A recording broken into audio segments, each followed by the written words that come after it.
Companionship is a good thing, especially when you have a lot to lose, and Jamie clearly does. He's a great guy. He's a funny guy. He's a talented and very successful man. And some would say when you build your kingdom or your queendom, you should share that with somebody. But maybe he's just not done, spreading his semen throughout the streets of Porter Ranch. What do you think? I think whatever he says is best for him is best for him. But the sad part is a lot of people will look at this as an example for their lifestyle. Jamie Foxx can afford to be on his own. Some people can't afford to be alone.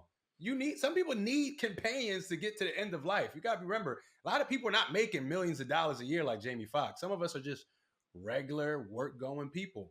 And if you think you can just, oh, I'm not the marrying type and I'm going to stick it out alone, I hope you have a lot of kids that care about you, that because at the end of life, you're going to need somebody to be with. You're going to need somebody to help you out.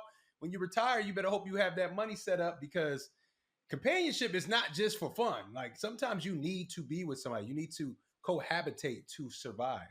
So that's But my to thing. that point but Is to he? that point, Damage, let me say this though, because I do believe relationships, regardless of how much money you have, should be about those things, right? How can we coexist, co-build, support each other? Because even if I have a lot of money, yeah, could I date somebody that doesn't have any money, or do I care if the person is as successful as me? No.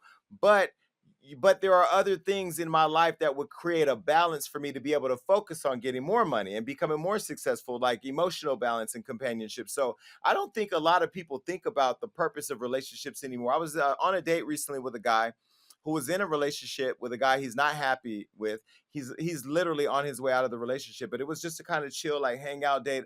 I think I was coming off of Paris where I had that traumatic ass experience that I had to decompress.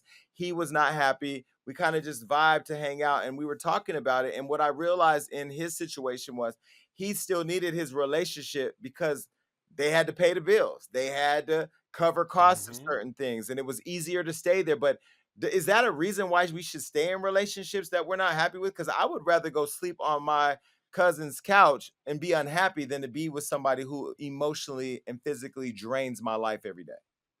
Well, that is two different things. One is staying in something you don't want to be in, and somebody refusing to be in something. That's all I want to. That is two different situations. So the Jamie Foxx thing, I'm calling bullshit only because I spent the entire. I'm just gonna be very simple about it and call bullshit. I spent the entirety of yesterday, ironically, with a friend who is asexual, and there are people who are actually asexual and gray Please sexual, break which down asexual, because at this time there's a pan, sandban, damn, like it's what not is gay though. It's my complete opposite. So she and I like to hang out because we weird people out because we're the opposite ends of the spectrum. Pansexuals means all the sex, and asexual means none of it. She don't want none of y'all. Okay, like don't look at her, leave her alone. And we had a really long conversation about asexuality and gray sexuality, which is also very popular. People don't realize it. When you're asexual, you have no desire for romantic partnership, and you move as someone who doesn't have a desire for romantic partnership. When you're gray sexual, you can only fall in love with people once in a blue moon because you're tired of everybody, right? So there are blue? people who move like that.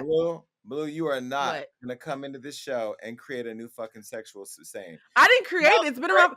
gray I sexual didn't create now, it. really? Gray. Yeah. If Wait, you have that aunt Gray. who only gets no, married, who only fucks once every 10 years, she's gray sexual. no, gray sexual is Demi Lovato. It's all gray. You know what? It's I gray. think we all know people that are gray sexual, We especially all in our know family. people. We You be all have like, that auntie who we Auntie, know is gray sexual. But my yeah, point Auntie, I'll is, never get none. folks who are asexual and gray sexual move in a very clear way. Jamie Foxx is not asexual or gray sexual or even demisexual. He's just a Negro with intimacy issues and unresolved trauma whose therapist failed him. And so now he's given up and found a very pretty way to repackage it to the public. He is someone who likes companionship. I've heard about his parties as well, and I'm not going to say if I've ever been to one. It's very clear that Jamie Foxx likes companionship and likes to be touched and likes to spend time with people. So that's not what he is. He is not asexual. He's just a grown man with unresolved trauma who's finding a cute way to repackage to y'all as to why he's not opening up his heart to be heard again.